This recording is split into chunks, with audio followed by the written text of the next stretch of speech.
What was the original pitch that you got for Retribution? The original pitch that I got for Retribution was no pitch. There was no excellent. pitch. Yeah, there was no pitch given to me. I made the pitch because Retribution existed before the members of it were selected in any capacity. The original group of Retribution that you saw on Monday Night Raw was a bunch of writers and extras all wearing those head-to-toe blacks, throwing Molotov cocktails at a generator. That's the first time you saw Retribution. Yeah. And when that happened, I was in this weird middle ground of sort of called up, sort of in NXT, just kind of floating around the PC because it's in the middle of COVID, right? So sometime along that storyline, as it begins to progress, I say, all right, I'm going to go make my pitch to Vince because I have some names in mind. I have a concept in mind. Because right now on TV, this is kind of getting laughed at, right? It looks, the whole general feeling of it. And the only feedback that we have at this point is Twitter, right? That's our only source of feedback because there's literally no fans. We don't even have video screens at this point. It's just, early days. Yeah. It's just wrestlers standing around being told cheer now, so who knows what the reception of this is other than Twitter, which is destroying it, right? It looks like a bunch of school kids jumping around, playing at recess. That's the general thought process.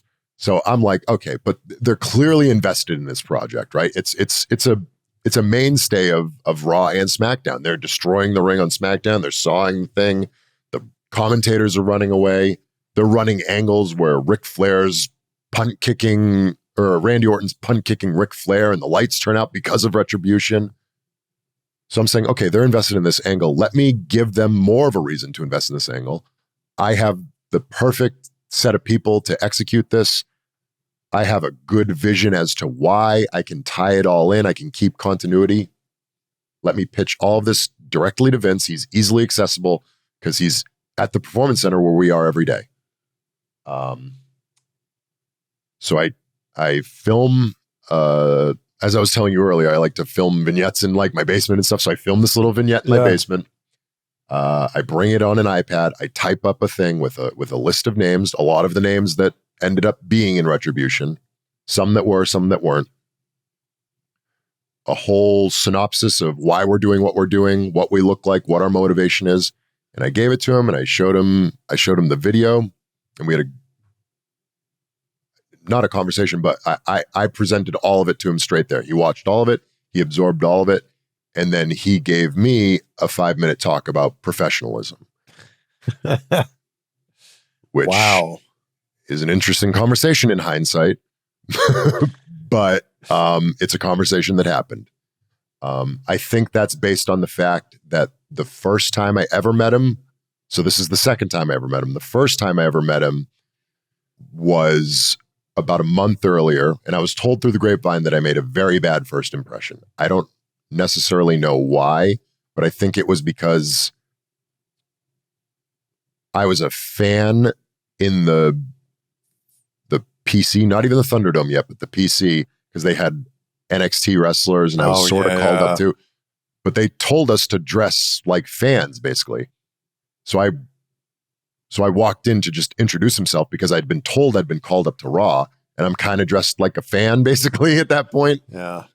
And I just introduced myself, and maybe he didn't like all that. Maybe he thought that I should be more professional about it. I should have been in a suit and tie and something.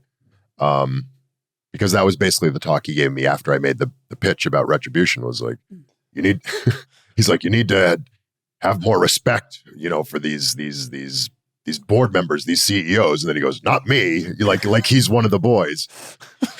And it's just a very confusing message. And I'm like, yes, sir. Sounds good. I was like, sorry, I'll be more. I can read between the lines. Yeah. I'll be more professional next time. And then I left and nothing happened for another 2 or 3 weeks. And I'm like, whatever. I shot my shot and I missed. Yeah. It is what it is. So then you're still in NXT purgatory, like sort of, yeah. More main roster purgatory, because at that point I'd been choked out by Karrion Kross, and that was it. I was just done with NXT. Yeah. So I'm more in main roster purgatory at that point. And then one day we moved to the Thunderdome, and me and two of the guys I ended up pitching, Dio Madden and Shane Thorne, the three of us are now under the black masks and the full black outfits. And we're hiding under the ring on the first ever Thunderdome on SmackDown while Vince McMahon does the introduction to the Thunderdome. Welcome to the Thunderdome. And the lights turn out and the Fiend interrupts him and whatever, intimidates him. And then Braun Strowman comes out and then the Fiend waves goodbye and disappears. And then we all appear on the apron because we were all under the ring the whole time. And we beat the hell out of Braun Strowman and it gets like 50 million views on YouTube or something. It was the most watched YouTube thing in WWE that entire year. So we're thinking, great. Vince listened to my pitch. He liked it. He's executing it. This is perfect. This is going exactly. These guys are my best friends. This is all going perfectly. And we had like 3 or 4 weeks of that because we're just jumping over the rails and beating up Rey Mysterio, Dominic Mysterio, Keith Lee, Drew McIntyre. It's going well. And it's trending in a good direction. Then one week we lose our bookings for SmackDown. They just disappear. And we're told at Raw, this is going to be Raw exclusive now. And that was the first sign of like, that's not good because we're a group of anarchists who want to destroy the WWE, but we only do it on one brand. That's a bit of a disconnect for me. So I'm a little concerned now. And wasn't it that Fox didn't like this on SmackDown? I never heard that in an official capacity. I never saw a report that said that, but yes, that is the rumor I heard, that Fox did not like Retribution. Which, for the record, they had every right and to you're not like, like look, Retribution. Nobody did. Right, exactly. Yeah. At that time, it was okay, and it was trending in a better direction. Right, we did the whole angle. We were standing at the edge of the apron to close Monday Night Raw. It felt cool. It looked cool. Then the day came for the big reveal, and the big reveal was these masks, which was part of what I pitched. I had pitched masks, but I had pitched entrance masks. Where we rip them off and we reveal who we are and this is why we're angry and all these other things.